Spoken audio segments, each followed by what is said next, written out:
জয় বাবা। বাবার কৃপায় নিশ্চয়ই সবাই ভালো আছেন, সুস্থ আছেন।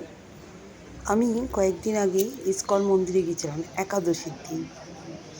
তাই সেই একাদশীর দিন ইস্কন মন্দিরের কিছু ফটো, এটা হচ্ছে সোদপুর পানিহাটি ইস্কন মন্দির, কিছু ফটো তুলে আসলাম, কিছু ভিডিও করলাম এবং সেখানে খেলাম, প্রসাদ খেলাম। তাই আপনাদের কাছে এই ওই পানিহাটি সোদপুরের যে ইস্কন মন্দির আছে, সেই মন্দিরের ছবি কিছুটা আপনাদের সামনে তুলে ধরলাম।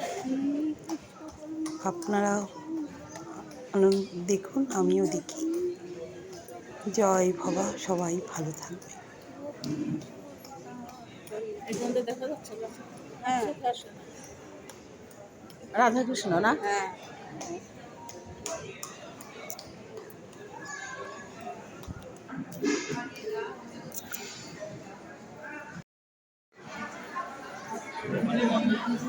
আমার ইউটিউব চ্যানেল আছে, আমি মাঝে মাঝে আসি। ওইখানে এসে ইউটিউব করি, করে আমি অনেক এগুলো ছাড়ি। আমার খুব ভালো লাগে, কিন্তু নাম হয়নি, কিন্তু আমি ছাড়ি। আমার একটা আছে, আমি আমার মতো করে করি।